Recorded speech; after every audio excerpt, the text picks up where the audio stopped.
Hello friends and family members, మీ అందరికీ తెలిసిందే ఈ మధ్య కాలంలో ఇంగ్లీష్ స్పెల్లింగ్స్ అనేవి పిల్లలకు కానీ పెద్దలకు కానీ చాలా ప్రాబ్లం అయిపోతుంది అనమాట. ఇంగ్లీష్ స్పెల్లింగ్స్ని ఎలా నేర్చుకోవాలి, దాని కరెక్ట్ పద్ధతి ఏంటో తెలియక వాళ్ళు ఇబ్బంది పడుతున్నారు కదా. ఈరోజు ఈ వీడియో ద్వారా నేను మీకు చాలా క్లారిటీగా చెప్పబోతున్నాను అనమాట. వీడియో మొత్తం చూడండి, మీకు క్లియర్గా అర్థమవుతుంది అనమాట. మొదట నేను క్యాపిటల్ ఏబిసిడీస్ రాస్తున్నాను. Capital A, capital B, capital C, capital D, capital E, capital F, capital G, capital H, capital I, capital J, capital K, capital L, capital M, capital N, capital O, capital P, capital Q, capital R, capital S, capital T, capital U, capital V, capital W, X, Y, Z. చూస్తారు కదా, ఇవన్నీ కూడా ABCDs మొత్తం. Okay, so ఈ మొత్తం ఎన్ని ఉంటాయంటే 26 ఉంటాయి అనమాట. ABCDEFG HIJKLMNOPQRSTUVWXYZ, వీటన్నిటిని క్యాపిటల్ లెటర్స్ అంటారు.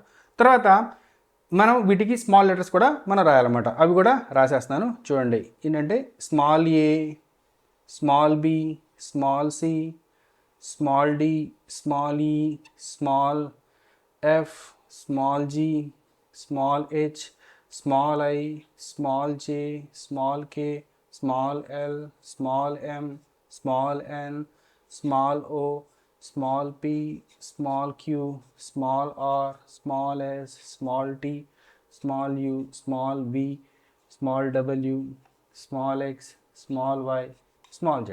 ఇవన్నీ కూడా స్మాల్ లెటర్స్ అనమాట. సో పైవన్నీ కూడా క్యాపిటల్ లెటర్స్, కిందవన్నీ కూడా స్మాల్ లెటర్స్ అనమాట. చూడండి, small letters small A, small B, small C, DEFGHIJKLMNOPQRSTUVWXYZ.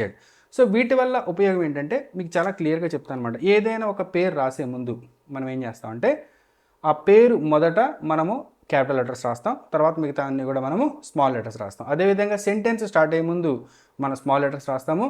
Sentence starting letter మనము క్యాపిటల్ లెటర్స్ రాస్తాం, మిగతా అన్ని కూడా మనం స్మాల్ లెటర్స్ రాస్తాం అనమాట. ఇప్పుడు ఏంటంటే చూడండి, మనం క్లియర్గా మనం చెప్పుకోవాలంటే మై నేమ్ ఈజ్ రాజేష్ అన్నాం అనుకోండి, మనం ఇలా రాస్తాం అనమాట. My name is Rajesh. ఇక్కడ మీరు గమనించినట్లయితే వాక్యం స్టార్టింగ్లో మనము క్యాపిటల్ లెటర్స్ రాసాము, పేర్ల స్టార్టింగ్లో మనం ఏం చేసామంటే మనం క్యాపిటల్ లెటర్స్ అనేది రాసామన్నమాట. ఇది మీరు గుర్తుంచుకోవాలి. సో తర్వాత వీటన్నిటిని బేస్ చేసుకొని మనం స్పెల్లింగ్స్ అనేవి ఎలా ఫామ్ చేయాలో ఇప్పుడే చూద్దాం.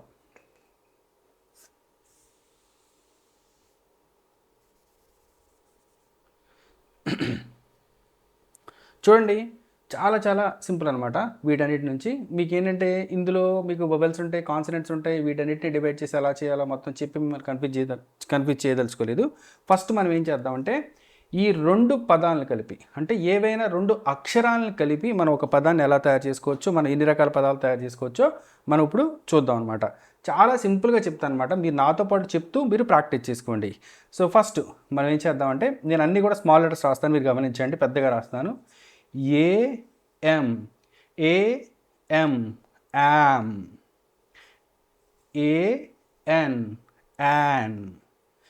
AS, as, AT, at, BE, B, BY, by, DO, do, GO, go, HE, he, HI, hi, IF, if, IN, in, IS, is, IT, it, ME, me, MY, my, NO, no, OF, off, ON, on, OR, or, SO, so, TO, to, UP up, US us, WE we,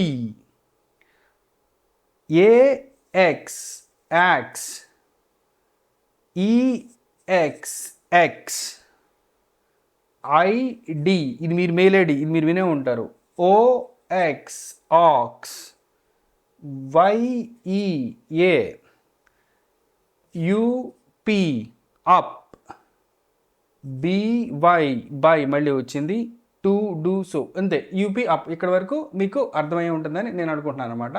so ఇక్కడ చూడండి, ఈ పదానికి పెద్ద అర్థం అనేది మీరు తీయొద్దు. So ఇలా మనము 2 అక్షరాల పదాలని మ్యాక్సిమం మనం నేర్చుకున్నాం అనమాట. సో నెక్స్ట్ మనం ఏం చేయాలి, 3 అక్షరాల పదాలు నేర్చుకోవాలి, నెక్స్ట్ 4 అక్షరాల పదాలు నేర్చుకోవాలి, నెక్స్ట్ 5 అక్షరాల పదాలు నేర్చుకోవాలి. తర్వాత పెద్ద పదం ఉంటుంది. ఆ పెద్ద పదం ఎలా ఉంటుంది అని చెప్పంటే, ఫర్ ఎగ్జాంపుల్ ఇక్కడ మీకు మళ్ళీ చెప్తున్నాను సింపుల్గా, కాన్ సెన్ ట్రే షన్, ఇంత పెద్ద పదం. దీనన్నింటిని విభజించి ఎలా చదవాలి, అలా ఈ పెద్ద పదం కూడా నేర్చుకొని దాన్ని ఎలా విభజించి చదవాలో కూడా మనం తెలుసుకొని మనం మిగతా స్పెల్లింగ్స్ అంతా కూడా మనం నేర్చుకోవాలన్నమాట. ఇవన్నీ కూడా మీకు కోర్స్ రూపంలో కావాలనుకుంటే ఇంగ్లీష్ విత్ రాజేష్ అనే యాప్లో మీకు అవైలబుల్గా ఉందన్నమాట. కావాలనుకున్న వాళ్ళు ఈ నెంబర్కి కాల్ చేసి మీరు కోర్స్ని తీసుకోవచ్చు. కోర్స్ ప్రైస్ అనేది చాలా తక్కువ అండి. మీకు కేవలం 3 నెలలకు 650, 6 నెలలకు 1000 రూపాయలు. నేను చెప్తున్నానండి, గ్యారంటీగా వస్తాయి. ఖచ్చితంగా వీడియోస్ అన్నీ కూడా చాలా చక్కగా క్లియర్గా మీకు అర్థమయ్యేలా ఉన్నాయన్నమాట. దయచేసి మీరు ఈ అవకాశాన్ని ఉపయోగించుకోండి మీకు ఇష్టమైతే. ఇంగ్లీష్ విత్ రాజేష్ యాప్ అనమాట. వేలాది మంది నేర్చుకున్నారు, అందుకని అంత కాన్ఫిడెన్స్తో నేను మీకు ఈ మాట చెప్తున్నాను. ఇప్పుడు ఈ 2 అక్షరాల పదాలతో మనం ఒక వాక్యాన్ని మనం చూద్దాం అనమాట. అంటే అన్నీ కూడా గ్రామాటికల్గా మనం వద్దు. చూడండి ఇక్కడ, గో టు ఇట్, తర్వాత he is by me,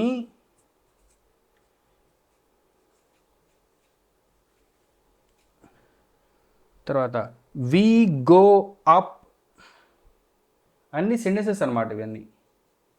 we go up,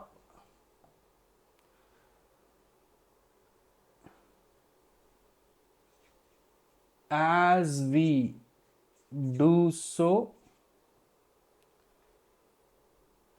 తర్వాత is it on my ox, is it on my ox, no it is in it, no it is in it. Oh, next, oh మీకు అర్థం కావటం రాసిన, do go to us,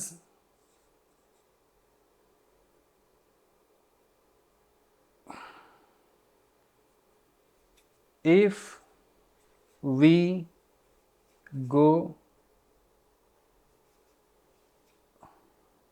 by it. చూడండి, ఇవన్నీ కూడా మొత్తం మనకు 2 అక్షరాల పదాలు మొత్తం అనేవి అనమాట. చాలా క్లియర్గా ఉన్నాయి.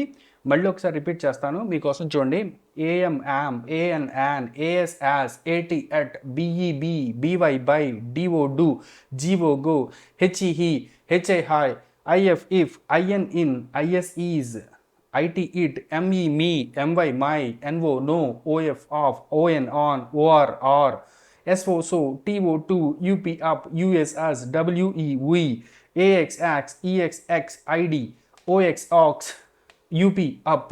తర్వాత దీని అన్నిటిని కూడా సెంటెన్స్ లా చేస్తే, go to it, he is by me, we go up, as we do so, is it on my ox, no it is in it, O do go to us, if we go by it. ఇలా మనము practice చేస్తూ చక్కగా మనం చదువుకోవాలన్నమాట. ఇక్కడ మీరు గమనించినట్లయితే చిన్న చిన్న కరెక్షన్స్ అనమాట. ఐఎస్ ఈజ్ అనాలి, ఐఎస్ని ఏమనాలి, ఈజ్ అనాలి, ఏఎస్ని యాజ్ అనాలి. అది మాత్రం మీరు గుర్తుంచుకుంటే చాలన్నమాట. సో ఈ వీడియో కనుక మీకు నచ్చినట్లయితే మీ ఫ్రెండ్స్ అండ్ ఫ్యామిలీ మెంబర్స్ ఎవరైతే ఇంగ్లీష్ స్పెల్లింగ్స్ నేర్చుకోవడానికి ఇబ్బంది పడుతున్నారు, దయచేసి వాళ్ళకి షేర్ చేయండి. ఈ వీడియో చూసినందుకు ప్రతి ఒక్కళ్ళకి కూడా నేను చాలా థ్యాంక్స్ చెప్పుకుంటున్నాను. మీకు నచ్చితే దయచేసి ఫాలో అవ్వండి, సబ్స్క్రైబ్ చేసుకోండి. Thank you for watching this video. ఇది కోర్స్ రూపంలో కావాలనుకుంటే ఇంగ్లీష్ విత్ రాజేష్ అనే యాప్ని మీరు డౌన్లోడ్ చేసుకోండి. లేదంటే మీరు ఇక్కడ కనబడుతున్న నెంబర్కి 9030436395కి వాట్సాప్ అన్నా చేయండి, లేదంటే ఫోన్ అన్నా చేయండి. Thank you for watching. By by. I wish you all the best. Have a great day.